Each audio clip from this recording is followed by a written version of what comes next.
তো টানের আমাদের যেই সবচেয়ে কঠিন দৃশ্য ছিল, তখন আমার আর বুবলির ইন্ট্রোডাকশনও হয়নি। তো রায়হান রাফি সাহেব আমাদেরকে প্রথম দিন ওই সবচেয়ে কঠিন দৃশ্যটা করতে দিয়েছিল, এবং সবচেয়ে রোমান্টিক সিন আমি বলবো। তো আমার মনে হয় ওই সিকোয়েন্সের পর থেকে এবং টান করার পর থেকে আমরা সামহাও একজন আরেকজনের সাথে পারফর্মার হিসাবে একটা কমফোর্ট জোন তৈরি হয়েছে। ও জানে অথবা ডিসকাস করে ও কি করবে, আমি কি করতে পারি, ওর একটা আইডিয়া আছে, আবার আমি ট্রাই করি সেটাকে ব্রেক করার, তখন ও কিছু এক্সট্রাঅর্ডিনারি ট্রাই করে। So this is a very healthy relationship কাজের ক্ষেত্রে, এবং she is very much punctual, she is a good human being. সেটে সবাইকে হেল্প করে, আমরাও ট্রাই করেছি ওকে হেল্প করার, কারণ এই সিনেমা করতে করতে ওর এমবিএর ফাইনাল পরীক্ষা দিচ্ছিল। তো আমাদের একদিন আছে যে আমরা সকালে শিফট শুরু করেছি সকাল 5:30টায়, যেন সে তার এক্সাম দিতে পারে। তো এটাতে আমার মনে হয় সেও খুশি হয়েছে যে টিমের পক্ষ থেকে ওকে সাপোর্ট করা হচ্ছে। আর অ্যাক্টিং ওয়াইজ যদি আমি বলি, she gave her heart out এই ফিল্মের যতটুকু সে শুটিং করেছে।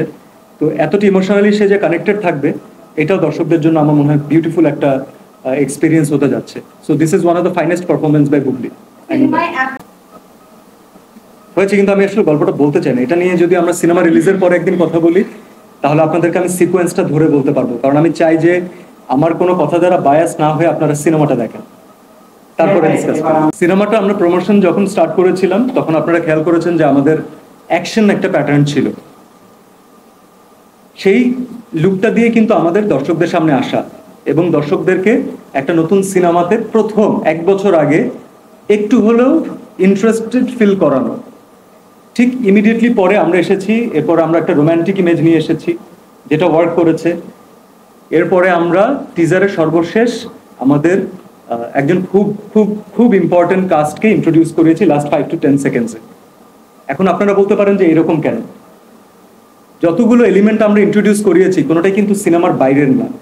একটা কথা আমাদের টিজারের ভিতরে ক্লিয়ার করে দিয়েছি, যেটা নিয়ে যদি আপনাদের বাই এনি চান্স কারো কোনো দ্বিমত থাকে, অনেকে প্রশ্ন করেছেন যে আমরা কি কোনো কিছু দিয়ে ইন্সপায়ার্ড নাকি, অন্য কোনো বিদেশি গল্প দিয়ে ইন্সপায়ার্ড নাকি। আমরা কিন্তু খুব সুন্দর করে প্রথম দিন থেকে জানিয়ে দিয়েছি যে this is inspired from true events in Bangladesh. এবং ইভেন্টস তার মানে কিন্তু আমরা শুধুমাত্র একজন আসিয়ার গল্প বলবো না, তবে আমাদের যেই ইস্যুগুলোকে অ্যাড্রেস করা দরকার, আমি একটু আগেই বলছিলাম যে এমন অনেক বার্নিং ইস্যুজ আছে যেগুলোকে আমরা যদি অনেক কঠিনভাবে বলতে চাই, তো নিউজের মতো করে আপনারা দেখবেন, এরপরে একটু কষ্ট পাবেন, তারপর ভুলে যাবেন, স্ক্রল করবেন, অন্য কিছুতে চলে যাবেন, যেটা আমাদের জীবনটা এত ফাস্ট হয়ে গেছে, 3 সেকেন্ডের লাইফ টাইম। সেটা না করে আমরা চেয়েছি যে একটা গল্পের মাধ্যমে আপনাদেরকে এই সাবজেক্টের ইম্পর্টেন্সটা তুলে ধরতে, এবং সেটা যেন আপনাদের সাথে দিনের শেষে কানেক্ট করে, বোরিং ওয়েতে না, একটা এন্টারটেইনিং ওয়েতে, যেটা অনেক দিন আপনাদের ভিতরে যার রেশ রয়ে যাবে। আপনারা দ্বিতীয়বার যেন একটু ভাবেন যে আমরা যা করছি অথবা যেভাবে ট্রিট করছি, যত সহজে নিচ্ছি, ব্যাপারটা কি এতটাই সহজ?